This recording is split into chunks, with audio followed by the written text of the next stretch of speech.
मेरे दोस्तों, आपको बता दूंगा कि बल्कि बता चुका हूं कि गाज़ा पर हमारी नज़र है और उधर इजराइल फ़िलिस्तीन के कई इलाकों पर लगातार कब्जा कर रहा है। बैतुल मुक़द्दस को इस वक्त हमने किनारे कर दिया है। हमारी नज़र गाज़ा पर है कि गाज़ा में ये हो रहा है, वो हो रहा है, और इसका पूरा फ़ायदा इजराइल उठा रहा है। अब इजराइल ने वेस्ट बैंक के इलाके में 3,500 यानी लगभग 3,500 सेटलमेंट करने का अप्रूवल दे दिया है। यानी फ़िलिस्तीनियों के मकानों को तोड़ा जाएगा। 3,500 मकान फ़िलिस्तीनियों के तोड़कर वहां इजराइलियों के लिए मकान बनाया जाएगा। अब एक क्षेत्र में अगर 3,500 मकान है तो वो मोहल्ला नहीं, समझ लीजिए एक मोहल्ले से बड़ी जगह हो गई है। और उसको पूरी तरह से कब्जे में लेने के बाद का मतलब ये है कि फ़िलिस्तीन के वेस्ट बैंक के एक बड़े हिस्से पर इजराइल का कब्जा। आपको बता दूं कि इस ऐलान के बाद तुरंत अमेरिका के विदेश मंत्री एंटोनी ब्लिंकन ने भी कहा कि हम इससे सहमत नहीं हैं, इजराइल को ये कदम नहीं उठाना चाहिए, इससे टेंशन बढ़ेगी। It's been long-standing U.S. policy under Republican and Democratic administrations alike that new settlements are counterproductive to reaching an enduring peace. They're also inconsistent with international law. Our administration maintains a firm opposition to settlement expansion. And in our judgment, this only weakens, doesn't strengthen Israel's security. इसके अलावा America का बयान आपने सुन लिया। बरतानिया ने भी clear कह दिया कि हमारी पॉलिसी बिल्कुल क्लियर है। जो ये इजराइल ने कदम उठाया है, ऐलान किया है, इससे तनाव और टेंशन बढ़ेगा और डील के लिए प्रॉब्लम क्रिएट होगी। हमारा बिल्कुल नज़रिया क्लियर है, जो फ़िलिस्तीन की ज़मीन है उन पर फ़िलिस्तीनियों का अधिकार है। इससे पहले की वीडियो में बता दिखा चुका हूं, लेकिन इस वीडियो में देखिए गाज़ा के लोग अपनी जान बचाने के लिए अब इजिप्ट की तरफ खड़े हैं। ये गाज़ा के मजलूम भूखे लोग इजिप्ट की दीवार की तरफ बॉर्डर पर खड़े हैं। और आप ध्यान से देखिए, एक दो दीवार नहीं, इजिप्ट ने कई सारी दीवारें बनाई हैं ताकि मरने वाले गाज़ा के अंदर मर जाएं, लेकिन इनके देश ना पहुंच सकें। उधर इजराइल की मिलिट्री ने कंफर्म कर दिया है कि हमने गाज़ा के अंदर रोड और पक्की सड़कें बनाई हैं कब्जा करके, ताकि हम मिलिट्री और बड़े हथियार बड़े आसानी से ऑपरेशन करने के लिए गाज़ा के अंदर तक ले जाएं। जब आप किसी क्लब में, किसी इवेंट में, किसी कैफ़े में, किसी अच्छी जगह जाते हैं प्राइवेट पार्टीज़ के लिए, तो आपके हाथ में एंट्री पर बैंड बांध दिया जाता है एंट्री के वक्त। इजराइल ने यही अब खेल बैतुल मुक़द्दस के लिए खेला है।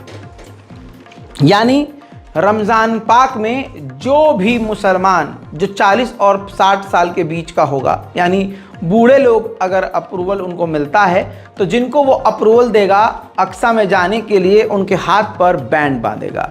नए नए कानून खुद मुसलमानों की सरजमीन पर, खुद मुसलमानों की मस्जिद में जाने के लिए इजराइल बना रहा है और अरब देश गूंगे बनकर देख रहे हैं। WHO के चीफ ने क्लियर कहा है कि हम ये कैसी दुनिया में रहते हैं जहां उन लोगों को ही खतरा है जो हेल्थ वर्कर्स हैं। याद रहे, गाज़ा की सरजमीन पर इतिहास में सबसे ज़्यादा UN के हेल्थ वर्कर्स मारे गए हैं। सुनिए। What type of world do we live when people cannot get food and water, or when people who cannot even walk are not able to receive care? What type of world do we live in when health workers are at risk of being bombed as they carry out their life-saving work?